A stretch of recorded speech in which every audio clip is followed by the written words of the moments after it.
بسم اللہ الرحمن الرحیم الحمدللہ والصلاة والسلام علی رسول اللہ اما بعد۔ یہ 38ویں فصل ہے۔ باب پر عنوان تھا کہ مامور بھی جس چیز کے بغیر مکمل نہیں ہوتا ہے اس کے وجوب کا بیان، اور 30ویں فصل میں کہہ رہے ہیں وَأَمَّا إِذَا أُمِرَ بِصِفَةٍ فِي عِبَادَةٍ، اگر عبادت میں کسی صفت کی ادائیگی کا حکم دیا جائے، فَإِنْ كَانَتِ الصِّفَةُ وَاجِبَةً كَالطُّمَأْنِينَةِ فِي الرُّكُوعِ دَلَّ عَلَى وُجُوبِ الرُّكُوعِ، تو اگر وہ صفت واجب ہوگی تو وہ عبادت بھی واجب ہوگی۔ جیسے رکوع ایک عبادت ہے، وَارْكَعُوا مَعَ الرَّاكِعِينَ، نماز کا ایک اہم رکن ہے، رکوع مستقل عبادت ہے۔ اب رکوع میں طمأنینت کا حکم ہے، وہ جو مشہور حدیث مبارک ہے، صحابی رضی اللہ تعالیٰ عنہ کو آپ صلی اللہ علیہ وسلم نے جو ہے نماز کے ارکان کو سکون و اطمینان کے ساتھ ادا کرنے کی تاکید فرمائی تھی، تو رکوع میں طمأنینت کی صفت کی ادائیگی کا حکم دیا گیا۔ تو اس سے یہ پتہ چلے گا کہ طمأنینت جب واجب ہے، جب صفت واجب ہے تو موصوف بھی واجب، ایسا نہیں ہوگا کہ صفت واجب ہوگی اور موصوف واجب نہیں ہو، لأنه لا يمكنه أن يأتي بالصفة الواجبة إلا بالفعل الموصوف، اس لیے کہ واجب صفت کی ادائیگی واجب موصوف کی ادائیگی کے بغیر ممکن نہیں ہے۔ تو اگر عبادت میں کسی صفت کی ادائیگی کا حکم ملا ہے اور وہ صفت واجب ہے تو وہ موصوف، وہ عبادت بھی واجب ہوگی۔ وَإِنْ كَانَتِ الصِّفَةُ نَدْبًا، اور اگر وہ صفت مستحب ہو، مندوب ہو، تو اس کی وجہ سے اس عبادت کے وجوب پر ہم دلیل نہیں بنا سکتے۔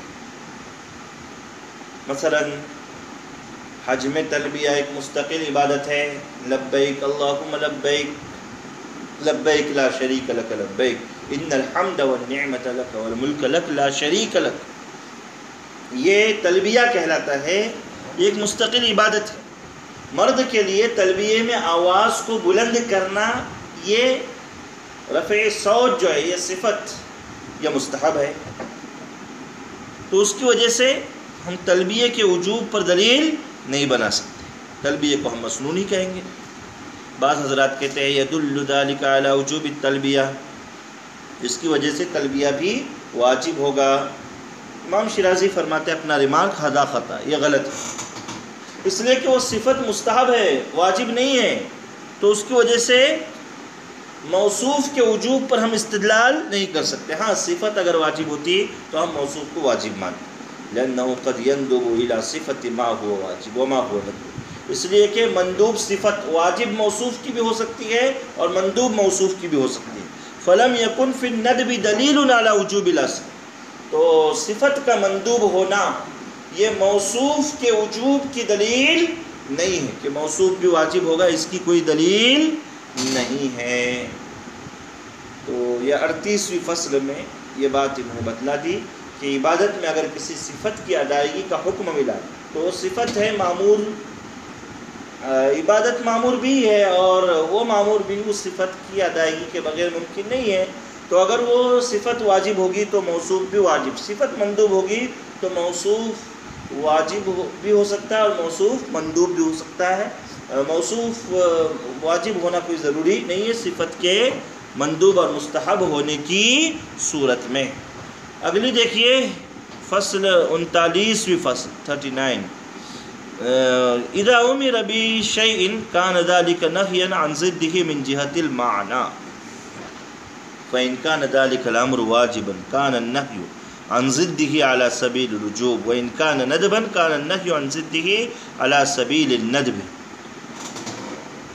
کہہ رہے کہ اگر شریعت کی طرف سے کوئی حکم ملا،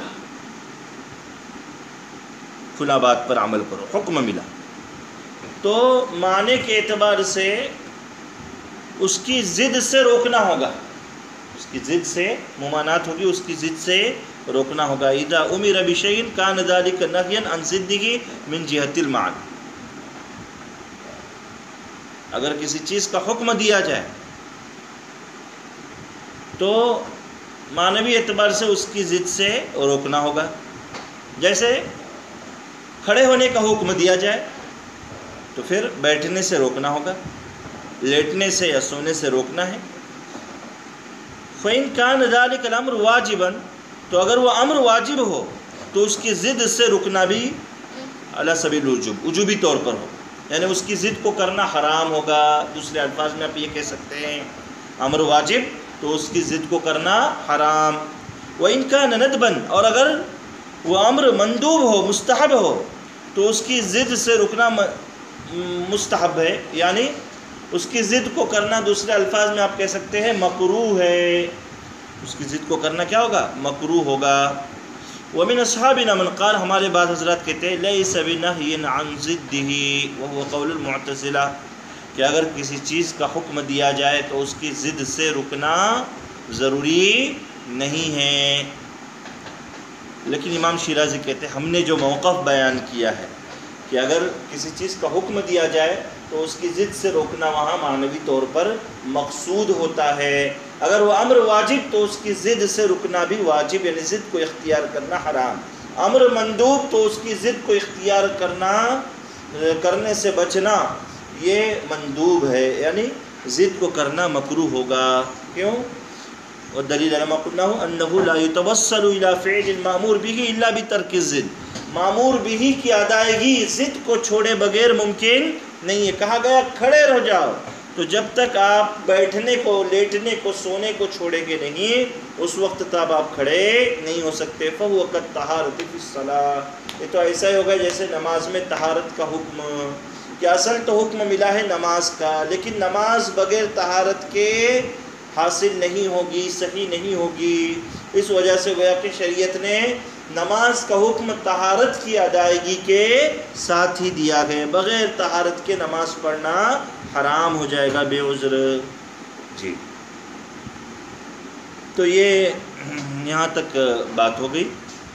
آگے فرما رہے ہیں فصل 40ویں فصل دیکھیے، فَأَمَّا إِذَا أُمِرَ بِاجْتِنَابِ شَيْءٍ وَلَمْ يُمْكِنْهُ الْاجْتِنَابُ إِلَّا بِاجْتِنَابِ غَيْرِهِ فَهُوَ عَلَى ضَرْبَيْنِ، شریعت نے کسی چیز سے بچنے کا حکم دیا کہ فلاں کام مت کرو، زنا مت کرو، وَلَمْ يُمْكِنْهُ الْاجْتِنَابُ إِلَّا بِاجْتِنَابِ غَيْرِهِ، لیکن دوسرے سے بچے بغیر اس اصل ممنوع چیز سے بچنا ممکن نہیں ہے۔ شریعت نے ایک چیز سے منع کیا، لیکن جب تک ہم دوسری چیز سے بچتے نہیں وہاں تک اس اصل چیز سے بچنا پایا نہیں جاتا ہے۔ جیسے اس کی دو قسمیں ہیں، اس کی دو قسمیں، احدہما ایک قسم ان یکون فی اجتناب الجمیع مشقۃ، شریعت نے جس سے بچنے کا حکم دیا ہے اس سے اور اس دوسری چیز سے، دونوں سے ایک ساتھ اکٹھے بچنے میں کوئی مشقت ہے، بوجھ ہے، تو کہتے ہیں فَيَسْقُطُ حُكْمُ الْمُحَرَّمْ فِيهِ، تو جس چیز سے شریعت نے منع کیا ہے، جس چیز کو شریعت نے حرام قرار دیا ہے، خود اس کا حکم ہی ساقط ہو جائے گا۔ وَيَسْقُطُ عَنْهُ فَرْضُ الْاجْتِنَابِ، یعنی اجتناب کی جو فرضیت ہے وہی ختم ہو جائے گی۔ اس کی مثال دے رہے ہیں، بات سمجھے نا، کہ شریعت نے بچنے کا حکم دیا ایک چیز سے، اس سے بچنے کے لیے دوسری چیز سے بھی بچنا ضروری ہے، اور دونوں سے اکٹھا بچنا دشواری کا سبب بن رہا ہے، تو اصل جو اجتناب کی فرضیت ہے وہی ختم ہو جائے گی، کسی سے بچنا ضروری نہیں ہے۔ جیسے شریعت نے کہا کہ نجاست کا استعمال مت کرو، مائع نجس استعمال مت کرو، نجس پانی استعمال مت کرو۔ اب مان لو کسی نے قلتین سے زائد پانی کے اندر نجاست ڈال دی، اب قلتین اتنا بڑا حوض یا اس سے زائد پانی، اب کہا جائے کسی کو کہ یہ پانی استعمال مت کرو، تو ظاہر سی بات ہے کہ دوسرا پانی اتنا منگانا اور اس پانی کو پھینکنا یہ تو دشواری کا سبب بن رہا ہے۔ تو نجاست پانی میں چونکہ گھل مل گئی تو نجاست سے بھی بچنا ہے، اور اس مائع نجس سے بھی بچنا ہے اور اتنا زیادہ پانی ہے، تو شریعت کہتی ہے کہ اب اس پانی کا آپ استعمال کر سکتے ہیں، اس پانی کا استعمال کر سکتے ہیں۔ اجتناب کی جو فرضیت ہے وہی ختم ہو جائے گی یہاں پر۔ اسی طریقے سے شریعت نے حقیقی بہن سے نکاح کرنے سے منع کر دیا، لیکن مان لو کسی کی حقیقی بہن اگر گم ہو گئی بچپنے کے اندر اور پتہ ہے کہ اسی ضلع کے اندر یا اسی اسٹیٹ میں، مانو مہاراشٹرا اسٹیٹ میں اس کی بہن موجود ہے، اسٹیٹ سے باہر نہیں گئی، لیکن کون سی بہن ہے اس کی یہ اس کو پتہ نہیں چل رہا ہے، تو اگر اس کو یہ کہا جائے کہ پورے مہاراشٹرا اسٹیٹ صوبے یا رائے گڑھ ضلع کی کسی عورت سے آپ نکاح نہیں کر سکتے، تو اس کے لیے بڑا حرج ہے۔ تو شریعت اب اس کی جو بچنے کی فرضیت ہے وہی ختم کر رہی، یعنی وہ جس عورت سے چاہے نکاح کر سکتا ہے اس اسٹیٹ کی اور اس ضلع کی جس عورت سے چاہے وہ نکاح کر سکتا ہے، اس لیے کہ اگر ہم اس کو نکاح سے مکمل طور پر روکتے ہیں تو یہ اس کے لیے بڑا حرج کا سبب بنتا ہے۔ تو یہ پہلی صورت ہے کہ اگر دونوں سے بچنے میں مشقت ہے تو اصل جو اجتناب کی فرضیت ہے وہی ختم ہو جاتی ہے۔ وَهُوَ كَمَا إِذَا وَقَعَ فِي الْمَاءِ الْكَثِيرِ نَجَاسَةٌ، جیسے کہ قلتین یا اس سے زائد پانی میں نجاست گر گئی، او اختلطت اختہ بنساء بلد، یا کسی کی بہن پورے شہر یعنی بمبئی جیسا شہر پورے شہر کی عورتوں کے ساتھ مختلط ہو گئی، فلا يمنع من الوضوء بالماء، تو اس آدمی کو اس پانی سے وضو کرنے سے روکا نہیں جائے گا، ولا من نکاح نساء ذلك البلد، اور اس شہر یا اس علاقے کی عورتوں سے نکاح کرنے کے اعتبار سے اس کو روکا نہیں جائے گا۔ والثانی، دوسری صورت اللہ یکون فی اجتناب الجمیع مشقۃ، کہ دونوں سے بچنے میں کوئی مشقت نہ ہو، بوجھ نہ ہو، بچنا ممکن ہو۔ وَهُوَ عَلَى ضَرْبَيْنِ، تو اس کی بھی دو صورتیں ہیں۔ ایک صورت یہ دیکھا جائے گا کہ کیا حرام اور مباح یعنی جائز اور ناجائز، حرام اور جائز دونوں آپس میں گھل مل گئے ہیں۔ اگر دونوں آپس میں بالکل گھل مل گئے ہو تو پھر دونوں سے بچنا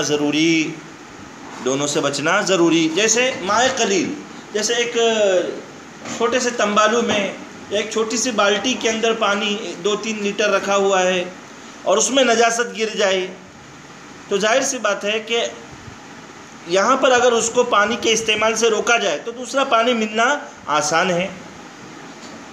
یا ایک باندی ہے، 2 آدمی کے درمیان میں مشترک ہے، تو ایسے صورت میں اس باندی سے وطی کرنے سے دونوں کو روکا جائے گا، اس لیے کہ اب یہاں نجاست پانی میں گھل مل گئی، پہلی مثال۔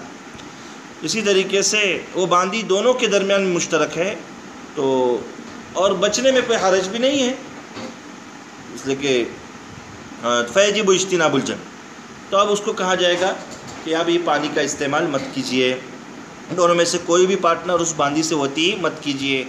کن نجاس احدہما، ان میں سے ایک صورت ہے ان یکون المحرم مختلط بالمباح، حرام مباح کے ساتھ گھل مل جائے، جیسے کہ مائع قلیل میں نجاست گر جائے۔ والجاریہ مشترکہ بین الرجلین، یا 2 لوگوں کے درمیان میں مشترک باندھی، فیجب اجتناب الجمیع، تو تمام سے بچنا ضروری ہے۔ والثانی، دوسری صورت ان یکون غیر مختلط، کہ حرام مباح کے ساتھ مختلط نہ ہو،